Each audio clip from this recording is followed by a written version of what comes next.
Sulla marched through Rome, following the path of Roman triumphs towards the Capitoline Hill. With the last clutch of Marians having captured the Capitoline Hill, Sulla led an entire legion across the Pomerium, the sacred inner boundary of Rome, within which no citizen was to bear arms. One of the last and most sacred lines of Mos Maiorum had been crossed. Sulla called for a public meeting the next morning in the Forum.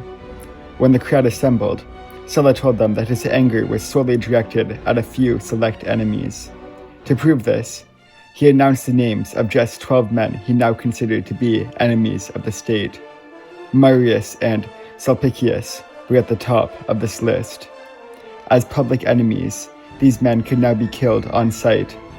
But Sulla stressed that other than these 12, the rest of the population could expect no further trouble, even if they had partaken in the fighting. In the aftermath of their defeat, the inner circle Marians bolted out of Rome in every direction. The tribune, Sulpicius Rufus, also fled, but he was caught and killed. He took refuge on an estate to the south of Rome, and one of his slaves betrayed his hiding place to the soldiers sent by Sulla to track and kill him. The slave received his freedom as a reward for acting as an informer. Paradoxically, he was then subjected to an exemplary public execution for the crime of betraying his master. He was hurled from the Tarpeian rock with the pileus, the cap of liberty, placed on his head. Marius, meanwhile, fled that night to one of his estates, 12 miles outside of Rome, with his son, grandson, and a small party of loyal partisans. Knowing they could not stay in the area for long, they agreed to sail for North Africa, where they would take refuge in the veteran colonies set up in the wake of the Numidian War. These communities had been planted more than 15 years ago, but hopefully they would still remember their former general and patron. The next morning, Marius and his party set sail from Ostia. Marius' ship was not quite 100 miles down the Italian coast when storms threw her against the shore of the nearest city of Terracina. With the ship wrecked, the party had to continue by foot. Knowing Terracina was completely run by one of his enemies, Marius led the party along the coast toward the city of Muretane, where Marius said he had friends. On the way, some shepherds told them that the countryside was teeming with Sulla's cavalry patrols.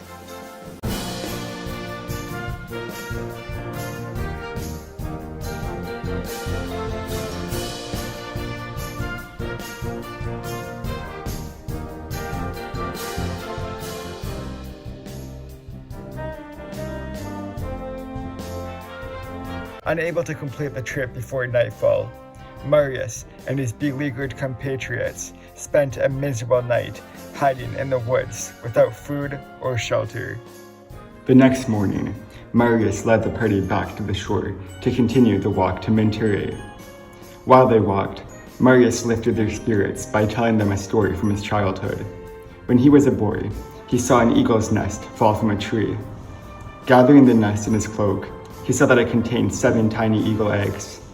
As an eagle traditionally lays no more than 2 eggs, the unprecedented little flock was a fabulous find. His parents took the birds to a local seer to inquire if it had any special meaning. The seer was amazed and said that their son would be the most illustrious of men and was destined to receive the highest command and power 7 times. Now on the run and condemned as enemies of the state, Marius reminded his friends that this could not possibly be the end. He had only been consul 6 times and was destined to hold the office once more. Somehow, some way, he would be consul again. But just miles from Menture, they were spotted by a cavalry patrol. With nowhere to run, someone in Marius' party saw 2 ships sailing close to the shore. Without waiting for permission from the sailors, the fugitives jumped in the water and swam. Most of the party reached one boat and forced the sailors to take them on board, using very colorful threats to force the captain to sail them away. Marius, meanwhile, dragged himself aboard the second boat and presented himself to the dumbfounded captain. The cavalry detachment hailed the captain from shore and said that the wet old man on his boat was the fugitive Gaius Marius. The captain now faced the dilemma Marius would impose on everyone he met during this ordeal: hand over Marius and risk the wrath of his friends, or protect Marius and risk the wrath of his enemies. The captain decided he could not hand Marius over and sailed away.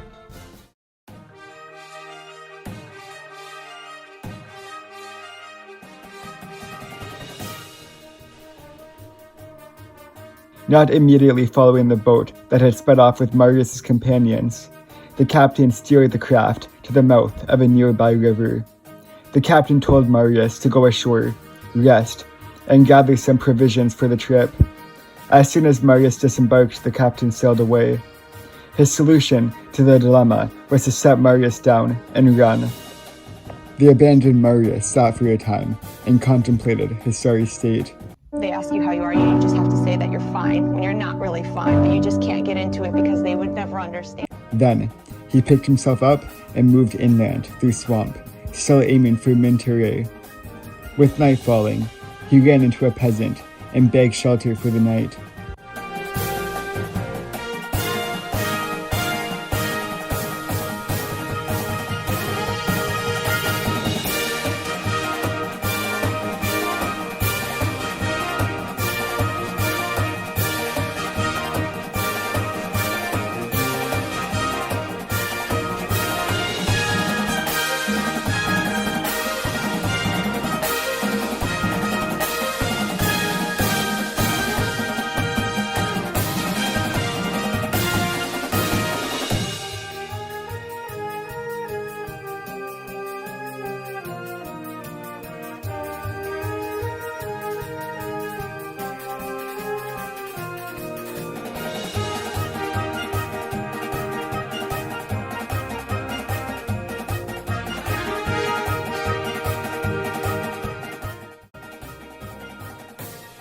The peasant complied, but then a cavalry patrol rode up and banged on the door.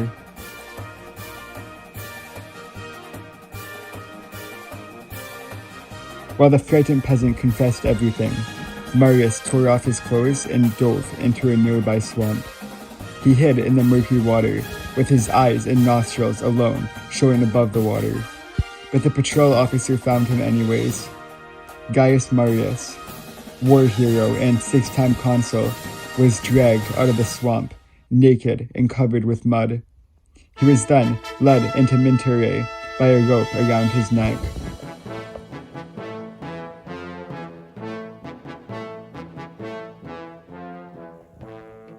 Though it had only been 5 days since Sulla had captured Rome, word had already spread that the fugitive Marius was to be killed on sight.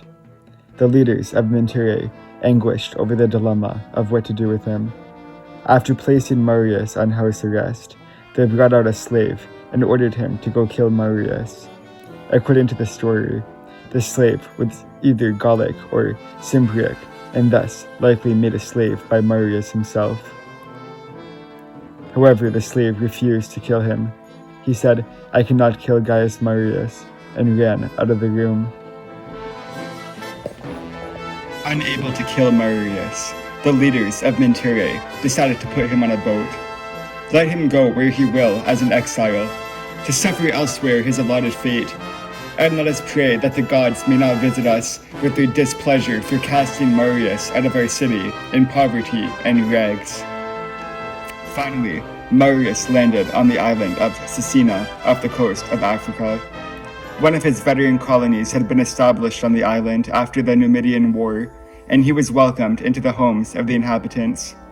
The governor of Africa, meanwhile, had been told that Marius was likely heading towards him, and now faced the great dilemma of the fugitive Marius. The governor's duty was clear. He must arrest Marius and kill him. But the province was full of Marius's veterans. If the governor killed Marius, he was likely signing his own death warrant. After a few days, Marius crossed to the mainland and was greeted by an official bearing a decree from the governor. The governor forbids you, Marius, to step foot in Africa, And if you disobey, he declares that he will uphold the decrees of the Senate and will treat you as an enemy of Rome. Dejected, Marius sat, brooding. When the official finally asked for Marius's reply, the old general said, "Tell him, then, that you have seen Gaius Marius, a fugitive, seated amid the ruins of Carthage." Not far from where Scipio Aemilianus had once wept tears of dread foreboding, the old Marius now sat, and, as he gazed upon Carthage, and Carthage, as she beheld Marius, might well have offered consolation, the one to the other. He did not fight the decree